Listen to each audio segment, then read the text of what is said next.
everybody. Welcome back to Shannon's Lumber Industry Update. This is episode 45. Today I'm going to do an update on lumber and the whole COVID situation. I've talked about this in the past as it relates specifically to softwoods and kind of hinted how things were going with hardwoods. Well, today I want to follow up again and talk a little bit more specifically about hardwoods, actually even more specifically logistics and shipping, because that's the real problem right now. But then I've also got a few questions just to kind of round out the show. We're going to talk a little bit about some follow-up on some of the wood color change type stuff. I've got a great voicemail on that. Some odd plywood questions. And we're going to talk a little bit about CITES, just real briefly about CITES. And then I have the simplest question that has the simplest question to answer that has ever been sent in. I'll save that one for last. So anyway, guys, let's talk about COVID. Let's talk about what it's actually doing to specifically the hardwood lumber industry. So, and actually, I shouldn't even say specific to the hardwood lumber industry. We're seeing this happen across multiple industries. Over at the Hand Tool School, I do a live broadcast once a month for apprentices, and we got into a conversation about the fact that everybody seems to be on back order when it comes to hand planes. The Lee Valley guys, the Lee Nielsen people, it's like all on back order, and it's like, man, what's going on? And this transitions to other industries where we're starting to see things that have never been on back order before. Suddenly now there's a 2-3 week lead time on shipping on something, like I've even run into this with like nutrition, gosh, why can't I speak? Like triathlon nutrition, drink mixes, things like that for endurance athletes, where, it used to be you'd order something, you'd get it within a couple of days, like Amazon style. And now suddenly it's like, well, a week or two may go by, or that particular product is on back order. And it's like, man, what's the issue? What's the common denominator here? And really what it comes down to is the ability to get raw materials, the ability to transport those raw materials to manufacturers in order to actually make their products. And then you've got this whole kind of shortage of labor issue that's going on, where certainly as companies started to fall on hard times during shutdown and things like that in the middle of last year, there were a lot of people that got laid off. A lot of people certainly lost their jobs, and business hasn't rebounded quite so much that, a lot of these people have been hired back.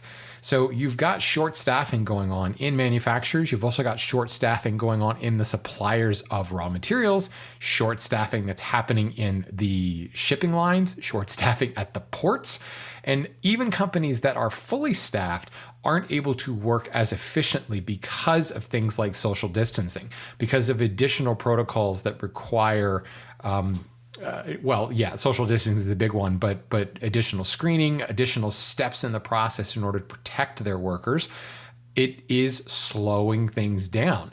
And this is starting to be a domino effect. The real problem is, as I said, these raw materials that are coming into these manufacturers, and they can't get them. And what's happening is things are starting to stack up at the ports. And it's not like there's been a whole lot of additional ships that have been built. Suddenly 10 more people, 10 more steamships have been built that are now carrying containers across the ocean. And, you find a lot of products that are, made in the USA or made in North America. Maybe they are made in North America, but where do the raw materials come from? Certainly some of them may come from North America, but really, this is a global sourcing economy. When you start talking raw materials, they're coming usually from other places. And these are, inventories that the manufacturers have to keep up with. And they've been okay for 6-7 months. And now those inventories are starting to fall apart. So what we're seeing on the shipping lines is same number of container ships that are out there on the oceans, but space is really tight. Everything coming from like Asia to the East Coast of the US and the West Coast, or I should say the East Coast of North America and the West Coast of North America, is super, super tight on space. Everything coming from Europe across the Atlantic to the US is super tight. Now, export-wise, materials coming from North America, like to Asia, North America to Europe, the space on those is pretty steady, but there are no openings. Those ships are full as they're going across, but there's not quite such a huge wait list or backlog of stuff waiting for the next ship to come into port to refill and move out. But the opposite direction, everything coming into North America, space is super tight to the point where they're overfilling some of these container ships. And that, of course, is taking longer to load, taking longer to unload, and taking longer from an import and customs processing what is coming off the ship. The more the stuff that's on that ship, the more chances are that, illegal stuff could be shipped through or checks and balances could be missed. Add to that fact, as I said before, short staffing and just lower efficiency due to COVID protection protocols for those port workers and those shipping workers. It is a nightmare. We've got materials backing up at the port, waiting on a container ship just to carry them abroad. So bringing this back to the lumber industry, of course, lumber, when you really think about it, is a raw material. We have a bit of a backlog, literally a backlog, where there are logs that have stacked up. Social distancing has never really been an issue when it comes to actually harvesting trees, because there aren't huge teams of people out there that are close contact with one another cutting down trees, at least not in the hardwood lumber industry. If you're talking about like pulp mills, paper mills, and things like that, even then, most of that harvesting is done clear cutting via mechanization. Big machines like you think of like combines for harvesting wheat, same type of thing for harvesting small trees for pulp mills and things like that. The hardwood world, no, they're felling 2 to 3 trees and then pulling them out of the forest. So that has been able to carry on. But the actual sawing of those logs into boards, well, many of the sawmills have shut down, or the sawmills that remain are short-staffed and unable to do the work they did before because of those COVID protocols, slowing everything down. But that may not see the biggest slowdown. Maybe they're able to continue work as normal. It's when those logs are sawn into boards, those boards are loaded onto a truck, and that truck is shipped off to a port. And we're talking about exotics, you're talking about things coming out of the African continent or things coming out of Europe or coming out of South America. There always is a break of bulk. There's always that point where these various sawmills are putting things on a truck and then sending them to a distribution center, usually a port. In the case of Africa, there's really not that many ports that lumber is running through. And the other thing is, in those ports, the infrastructure is not super huge, that there's multiple cranes moving containers in and on of ships. Same thing you'll find with some of the ports coming out of South America and even so much in Europe. Certainly, as you move to a port, the population density becomes much higher, and COVID protocols become that much more serious. So we have trucks filled with lumber that are just sitting at the port. Sometimes 3, 4, 5 months sitting at a port waiting for space on a container ship. Now, one of the things in the US that was a big deal, and actually this was probably globally, but I'm just speaking from a ethnocentric perspective, being a US citizen, we had this conversation about what businesses were essential and what businesses were non-essential, which businesses could stay open and which ones had to close down. Well, the lumber industry is lumped into construction, and in many instances, we are considered essential, but there are caveats to that. There were some lumber yards that were actually shut down because they didn't actually do any transformation services, any millwork services, and they got shut down because near inventory was good. The same thing was starting to happen abroad, where some of these companies that were not being shut down, but the shipments were being delayed because it was more important to move other goods. At one point when everybody was running out of PPE, that was the important thing. We've got to get this material shipped. We've got to get things for health and welfare and agriculture and things like that going so that people aren't starving and that bare necessities are being met. And lumber wasn't considered as high a priority. Certainly, as construction demands have continued to climb, as kind of the world has tried to resume and get back to work, we've seen these major shortages in the softwood industry, right? We've already talked about that. The framing lumber to actually put up all these stick frames has been stressed for quite some time. The pressure treatment plants were running into problems because of short staffing, because of decreased efficiency due to the whole social distancing idea. That has already happened.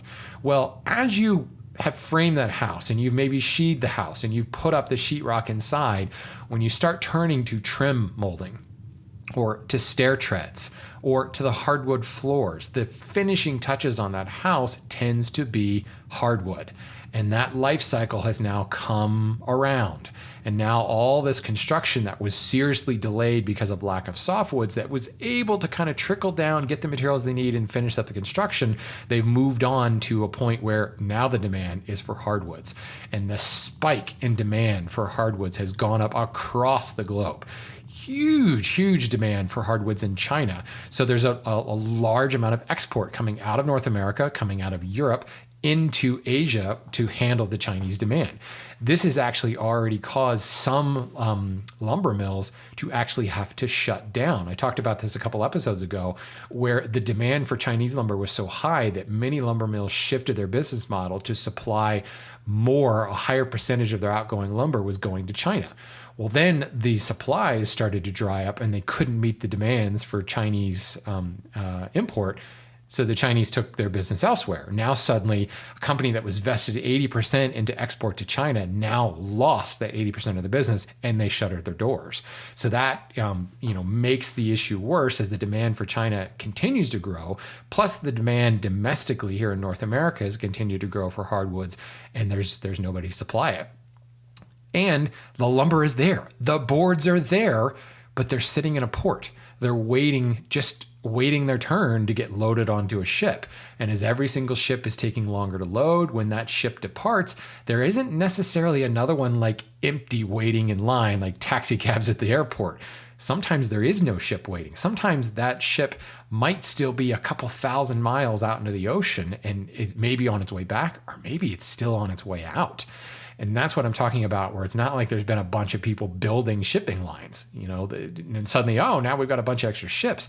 That's almost a constant. We're not seeing that growth in the number of container ships out there. So they continue to fill up. They continue to not take on nearly as much lumber as they used to before because of the demand for other, quote, more essential goods, more essential raw materials. And this is a major issue. Some of the carriers, of course, are doing their best to deal with this, but the thing we haven't begun to talk about is the cost associated with all this. You want to think that no one's going to take advantage of COVID, and let's just be naive. Let's just be very optimistic and say no one is taking advantage of COVID with pricing, but pricing is still going up because of the just increased cost of doing business. When you talk about decreased performance, decreased efficiency, I should say, because of COVID restrictions and COVID protocols, there's also additional just red tape that people have to deal with, additional paperwork, additional delays and things. And when you can't turn your container ship around as often as you did before, and say the overhead is still the same, which by the way, it's not, fuel is still not the same. But just say that overhead stayed the same. Well, if you were able to move that container ship 10 times in an average year, and now you're only able to move it 5 times, in order to keep your margins the same, you've got to charge more per container ship. So the cost of shipping, the logistical cost, the cost to get things through a port has gone up dramatically. Moreover, the ports charge when a container sits on the port and isn't moving out of the port, they charge something called a demurrage fee. Those demurrage fees are still happening. They're still going out. The real racket here is a lot of times is because there's no place for that to go.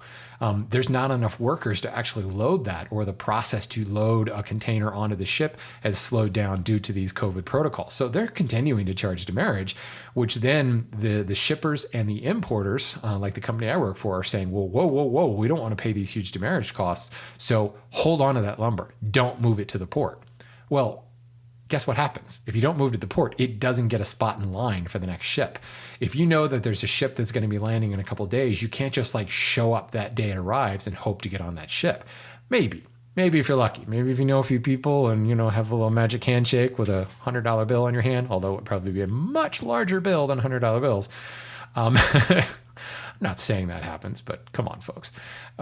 There may be ways to jump the line, but really, no. I'm sorry. If you just showed up today and there are 7 trucks that have been sitting here waiting, paying demurrage fees, No, they're going to get loaded first. So then there's this whole issue of, well, how do we play this game? How do we avoid paying the demurrage fees and tell our contacts to go ahead and move those boards off their lot and onto a port? At the same time, you've got this sawmill that has finite space and has already fulfilled an order for, so many thousand board feet of, say, African mahogany or something, and they just want to ship it because they need the room in order to start working on another order for somebody else, or to start creating a near inventory so that they can sell it to someone else. They got to get the stuff out of there.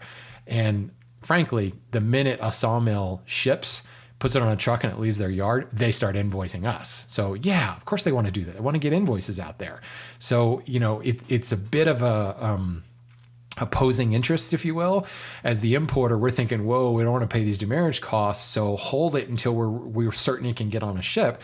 The shipper, or the manufacturer, if you will, the sawmill, is thinking, no, I got to get it out of here. I want to start invoicing as soon as possible. What this results in is a great big, forgive the pun, log jam at the port, where you've got just stuff piling up to get onto these ships, and only so many ships going out, people vying for space on that ship. Then it gets here. Say it lands on North American shores. It's sitting in the port of Norfolk, or the port of Baltimore, or Philadelphia, or Port Arthur, or something like that. And there's only like 2 guys to unload it. Maybe there were 20 guys to unload the ship. Now there's only 2. Yeah, you can imagine again, forgive the pun, the logjam that happens on the receiving end of things. And there continue to be COVID restrictions that are slowing down the processing of this material coming out of the port. Of course, demurrage charges are happening on this end as well.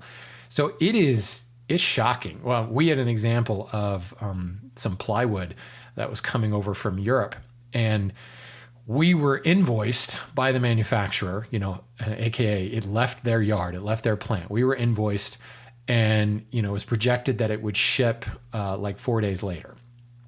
So we checked in about 7 days later. Nope, it hadn't shipped yet, but don't worry, it'll ship out in the next couple of days. Long story short, 35 days go by, and the material has still not left the port. Now, we had been under the impression that it was already on the ocean, that it had already been moving. In fact, paperwork had been processed to the point where virtually, or paperwork-wise, it looked like it was in transit. But no, it was actually just checked into the port. It's kind of like when you view that UPS tracking code, and you see, okay, delivery schedule for such and such a time, it's been arrival scan in Louisville. Departure scan from Louisville. So it's been scanned for departure from Louisville, but did the truck actually leave? The only thing the departure scan means is somebody scanned it as it went on to the truck itself. There can be more sophisticated shipping software out there. Believe me, years ago when I was in IT, I worked with a team who actually did some work for UPS Logistics.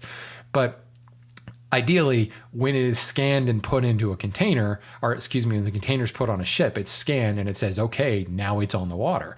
Well, if that ship actually didn't leave because they were still loading it, or possibly there was a little snag somewhere and things got held up as they were processing some of the other containers that went onto that ship. And in many instances, those ships are full of containers, but they're not actually setting sail due to any number of things. There can even be quarantine restrictions preventing that ship from leaving. So we had a shipment that we had expected to be on the water, to be arriving any day, some further inquiries and a lot of digging deeper to get beyond just what it said on paper. And we discovered, nope, our agent on the ground actually went to the port and said, no, I'm looking at the ship. It's still sitting here. Like, here's the ship. Oh, and look, there's your container number. There it is, nestled on the top. And holy crap, it's been 30 days and we were expecting any minute, and it's actually still in the port. So this is the stuff that's really starting to bite people. Domestic materials, you're going to have a little less of an issue, but you're still seeing logistics and shipping issues with whether it be by rail or by truck. There can be material that's ending up at a distribution center being loaded onto a common carrier or something like that, and it's causing massive issues. The best way you can kind of ensure a speedier delivery is if you're dealing with a company that maybe has their own fleet of trucks. For instance, the company I work for, we operate our own fleet of trucks for delivering to our customers.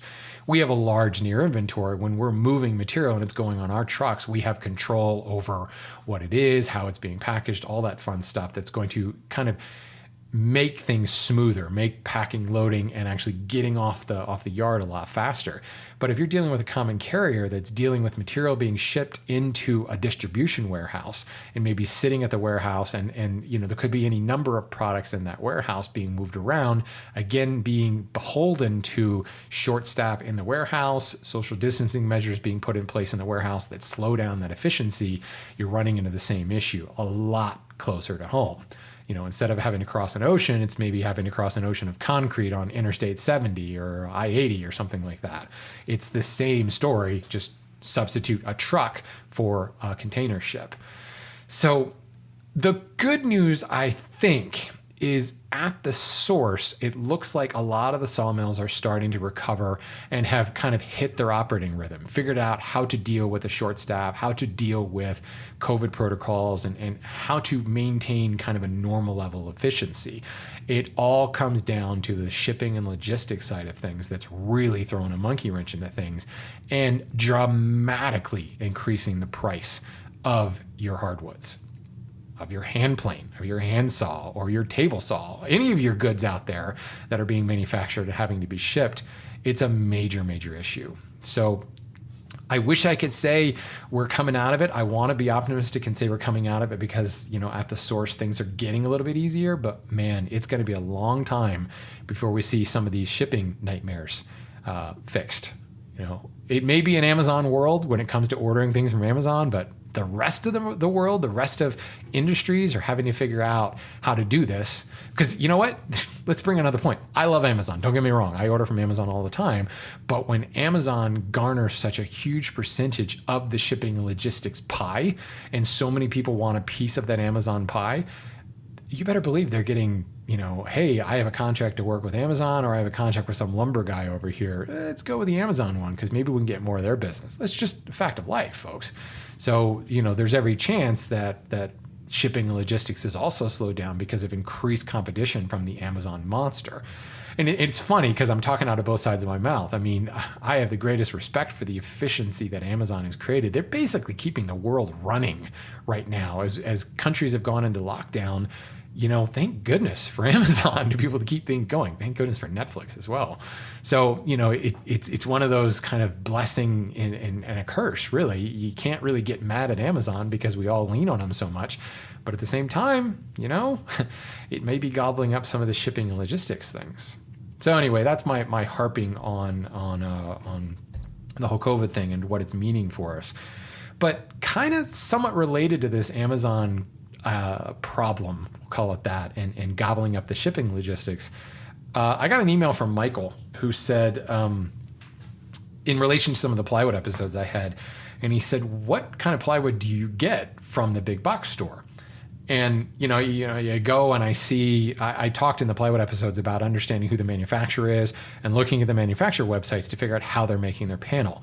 But Michael brought up a good point. He said, I've been to like a Home Depot and I've seen Columbia Forest products panels there. I've seen States Industries, is that the same thing? Do you go and you buy those products? And it's something that I didn't bring up in the plywood episodes because of the fact that Lowe's, Home Depot, to a lesser extent, somebody like Menards are such large retailers. They control a great deal of leverage at the negotiation table. And Home Depot says, I want to meet a certain price point for a sheet of hardwood plywood. So they go to Columbia Forest Products and say, okay, guys, we want our oak plywood to be at this price point. Columbia Forest says, whoa, that's a lot cheaper than what we normally make it. And Home Depot says, no, I understand that, but we need 35 containers of it or 350 containers of it.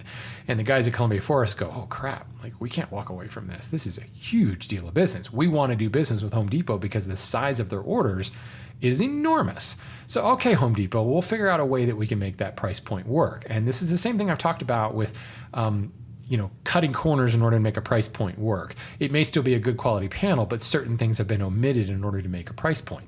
So Columbia Forest Products makes a really good plywood panel, but the plywood panel you buy that says Columbia Forest on it from Home Depot and the plywood panel you buy that says Columbia Forest from like an independent lumberyard are not always the same panel. they oftentimes, and I'm pointing out Columbia Forest, but this applies to a lot of manufacturers, most manufacturers for that matter, they make a specific product for Home Depot and for Lowe's. Home Depot has been a little better about it because they've branded some of their own products. Think of their decking line, their composite decking line called Veranda. I was actually at the Fiberon plant in South Carolina, and I was watching Fiberon decking, really, really nice composite decking being made, whereas 2 extrusion lines over, Veranda was being made. It's manufactured by the same people, but it's got the Veranda name on it. And what's the difference? Well, the chemical composition is a little bit different. The extrusion speed is a little bit different. The polyethylene layer on the outside is a little bit thinner because the extruder is running faster. They have made some changes to the manufacturing process in order to meet a price point by Home Depot in order to sell Veranda at a certain price. So even though it says Veranda, it's actually manufactured by Fiberon. And the same thing will happen. You will see Home Depot panels that have a Columbia Forest stamp on it, but a lot of times there's a different brand name. There's a Home Depot brand name, or you have to look real close at the label, and it's Home Depot brand hardwood plywood by Columbia Forest Products. That is a specific line of material that has been run and created on a specific production line in order to meet a price point, and it will not be the same panel that you might find somewhere else. This is why you may go and you may see, stop picking on Columbia Forest. You might see a States Industries panel that is $80 one place, and you go to another place and it's suddenly $50. And the panel looks the same, and it probably is very close, but some corners have been cut in order to meet a price point for a large retailer. So just as I said, Amazon may be gobbling up some of the shipping and logistics resources because people want their business. Companies who want Home Depot and Lowe's business are trying to make it work and trying to meet a price point that is being dictated to them by a large retailer, because frankly, that large retailer has the ability, has the authority, has the the weight to throw around to be able to say, no, we want a panel at $50. So yeah, I hate to tell you that. Unfortunately, the solution to where to get good plywood is always going to be, it depends. It's going to be a tough solution for you. And I still recommend going the millwork or local cabinet house and seeing if you can't kind of piggyback on their orders or grab some of their leftovers. That's still going to be your better option there. So I had an email that came in from Andy that was a little bit of feedback on my things all wood species do, specifically on the color change issue. Hey, Shannon, this is Andy in Central Pennsylvania. Second time I've called in the show. Love every single episode. I'm going to be upping my Patreon to walnut level because, I do kind of want to annoy you with the walnut and maple because I make a lot of projects with it. But in all seriousness, you are to the woodworking community what Alton Brown is to the Food Network as far as doing those wonderful deep dives on the science, even the chemistry that makes what we make tick. So with that in mind, I want to ask a kind of a follow-up to this episode on light exposure, and with kind of a nod to the upcoming episode on wood movement. So I have recently, within the last week, suddenly had a explosion in my business because of a design that's let's just say it's in the archival framing community. And so I'm having to learn very quickly what the standards are to produce a product that will go along with things like acid-free backing board and 99% UV glass and the sizing and the standards and matting and all that kind of thing. So I happen to be on the phone today for quite a long time with a leading expert who's literally written the book on archiving and framing, and a couple things came out of that, and one was where I might source plexiglass that's 99% UV, but it got me thinking, after hearing your show, it sounds like there's not necessarily a finish on the market that's going to guarantee a 93 to 99% UV protection for my frames. Obviously, as you noted, inside use is going to be a lot different than, what's happening on a deck outside. But even so, I'm getting into a really, really picky, finely tuned market where if I can say, oh, and even your wood is protected by this finish, that would be a benefit. I'm skeptical that that's a thing I'm going to be able to claim, but it's also the kind of thing where if this is what's available, then I can just say that's what's available. Again, thank you so much for the show. I've gotten more value from this podcast than just about anything else I've listened to, and I'm really glad to help keep it going. So have a great day. Buy some lumber. Well, thank you, Andy. Alton Brown of Woodworking, huh? I can't wait to tell my wife that one. That's a good one. Also, Andy had some other information in there about wood movement, specifically the framing expert he was talking to said, be aware you need some room to play in your frames because paper moves, seasonally. And he just said, kind of smiled to himself. Yeah, it's made out of wood. So we might actually revisit that in the upcoming wood movement episode here. But yes, here's the thing. You want to talk about, you're trying to find a color fast finish.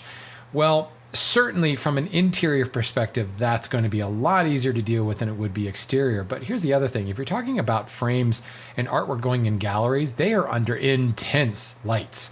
And a lot of these galleries are trying to go for a natural color, daylight color, things like that. That can be pretty intense on fading as well. You're not going to be able to get the same kind of, well, here's the other thing is they're not UV lights, maybe they are. I don't know. I'm not sure why you would have UV grow lights. And maybe it's a front for some other kind of growing. I don't know. But it's not the same UV that's going to cause the fading and the color changing that you would see out in direct sunlight.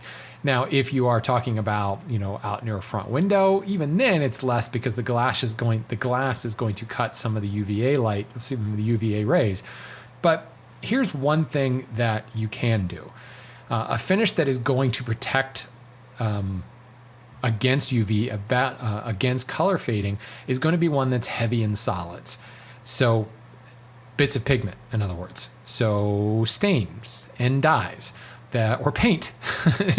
Paint's really good in color fast. Certainly it will fade over time. If you've ever had to repaint your house, you know this. But paint is really good at that. So maybe you don't want to paint your frames, but you look at a lot of the frames in galleries and they have, gold and silver and, it's not a gold frame. It's not a silver frame. It's usually a wooden frame that has a gold paint or a gold leaf if it's really fancy over top of it. So here's the thing. If your frames are going to be, say, walnut or cherry, they don't necessarily have to be actually walnut or cherry. They could be made out of poplar with a walnut colored dye or a cherry colored dye over top of it, and then a clear coat finish on top of that. And I specifically say dye rather than stain because dye is much, much smaller particulates and it's going to give you a more even homogenized color, but it's also going to give you a greater level of protection. With smaller particles comes a more uniform layer of solids, particulates, aka pigment or dirt over top of your wood that's going to block that light a lot more. As it fades, here's the other thing. As it fades, because it certainly will, it's going to fade more uniformly. Wood does not fade uniformly because wood is a very organic material that has a lot of different things going on between density of the grain from one growth ring to another to the actual cut, whether you're looking at a rift sawn face, a quartered face, flat sawn face, or a little bit of all three. It's going to fade differently there because of the varied densities.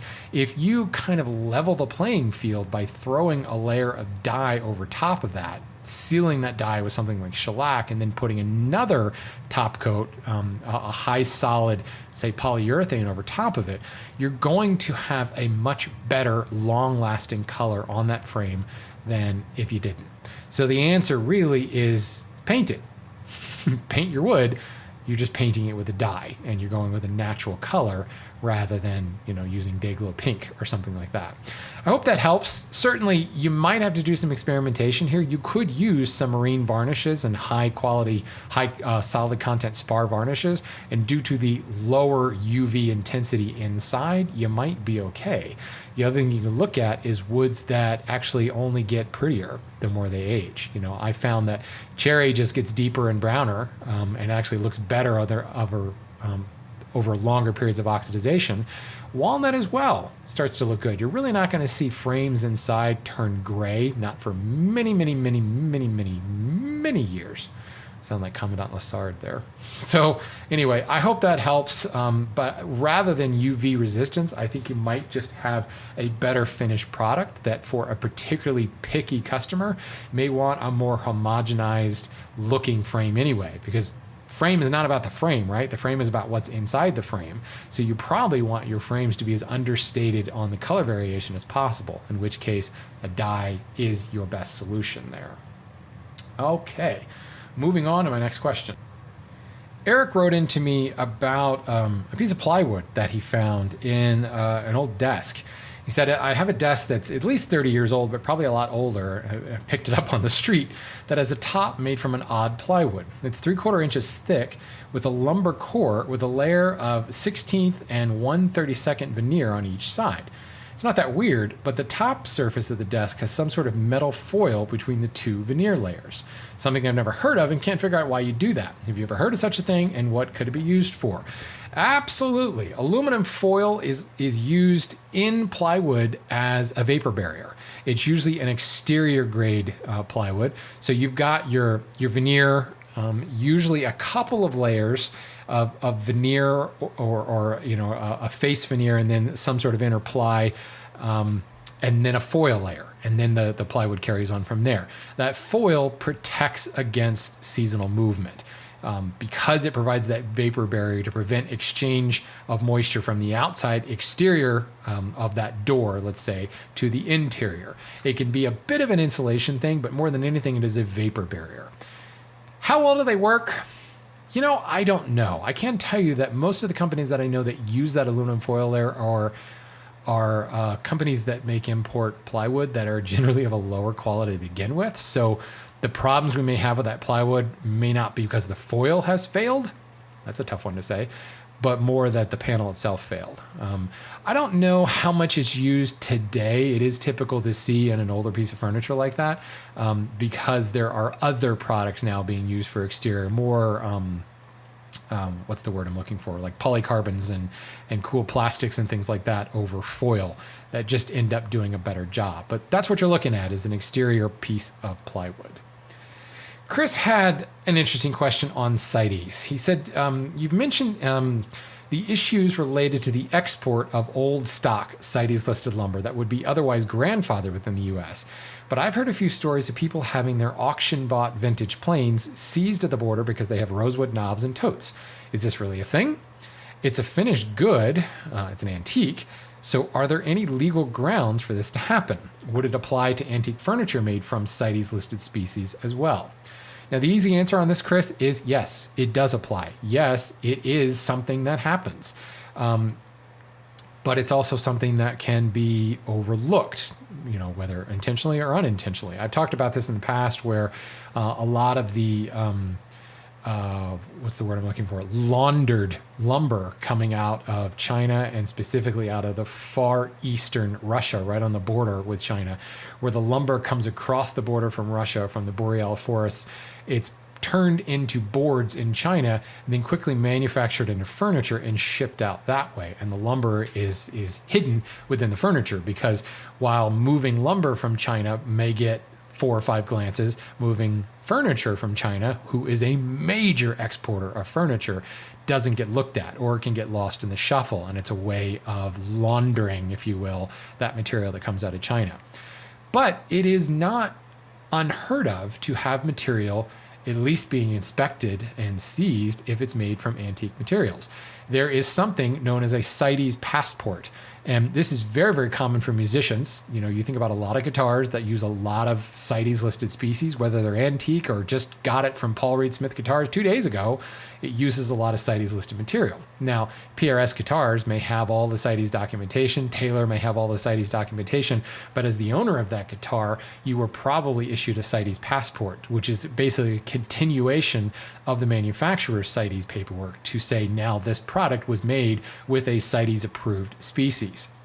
You will also find in the instance of antiques, I've got several friends who play professionally for orchestras that have gorgeous old violins. And those violins are made out of material that was not CITES listed then, but is CITES listed now. And you better believe they have a CITES passport for that. Because you think about the typical symphonic orchestra is doing a fair amount of traveling. When they're off season, they may be traveling internationally all the time.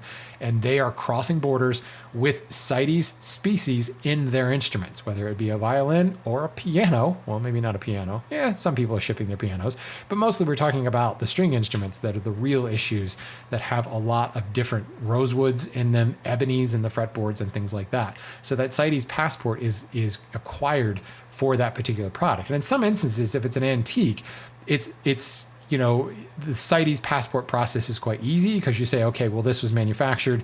I can prove that it was manufactured 300 years ago. Okay, it's grandfathered in. Here's your CITES passport, which basically says this is grandfathered in. In the more instant things, like I was talking about with like electric guitars or acoustic guitars made from modern manufacturers, the CITES passport is issued because you can track the paperwork through the manufacturer. That manufacturer had to have that in order to get the material in and in order to show the legitimacy in their own operation. Same thing can be acquired for furniture. And if it were something that you were concerned about, say you want an auction of a bunch of material, you would probably want to apply for a CITES passport. And you may be told it's not necessary, in which case you take that in writing when you're bringing it in. If somebody wants to seize it, you can say, here you go. Here's the CITES people saying it's not necessary for a CITES passport. Or they're telling you, here's your CITES passport, and you're okay. But it is absolutely something that does happen. It doesn't happen 100% of the time, but it can happen. And technically, legally, CITES can do that. So there you go, Chris. Great question. So, as I mentioned earlier, I had a question sent in that was probably the easiest answer that I'll ever give. This is from John. John says, I have a question about urban logging. There is a black walnut in my backyard and an English walnut in my yard that are probably going to be taken down soon. So my question is it worthwhile to pay to have these sawn into lumber? They are both healthy, beautiful city trees with trunks about 30 inches in diameter. Easiest question I'll ever answer, John. Hell yes, you want those milled into lumber. I talked a couple episodes, or maybe the last episode, about how the price of cherry has plummeted because the demand for it has gone down so much. Walnut's gone the opposite direction. The demand for walnut is through the roof right now, and the cost for walnut continue to climb. And just personally, walnut's my favorite wood to work with. Absolutely gorgeous stuff. English walnut, oh my God, that's great stuff. These old yard trees, if they're 30 inches in diameter, they're not youngins. They're going to have all kinds of figure, all kinds of great character in there. Walnut itself is a branchy tree to begin with, but absolutely, if those trees have to come down, I'm not recommending take down the tree for no other reason, but he goes on and talks about how they are somewhat dangerous in the way they sit on the property line. So it's highly possible these are going to come down. You absolutely, when they come down, you want to make sure that whomever you engage to fell those trees is well aware that you plan to make lumber out of them. So they will take the tree down in a more cautious manner rather than just kind of bucking it as they move down. They're going to try to manage or maintain as much of that central bowl as possible. But hell yes, you want to saw that into lumber because that is going to be some gorgeous stuff. And if you don't use it, you probably could sell it for a nice, tidy profit because, man, walnut's expensive right now. So there we go, guys. Kind of an odd show. I really wanted to hit on some of those COVID issues because I've been getting questions about it, but I also wanted to kind of keep people up to date as we move through all this stuff. We're not out of the woods yet, and I hope that things start to look up soon. I do appreciate the questions. Just a reminder, I am putting together a wood movement episode. I've already gotten some really good questions, but by all means, if you have questions regarding wood movement, send them in now because I've got a big new fancy official wood movement episode coming soon. So I hope to be able to feature as many questions as I can. And as always, thank you for sending in questions and thank you to the sponsors of the show.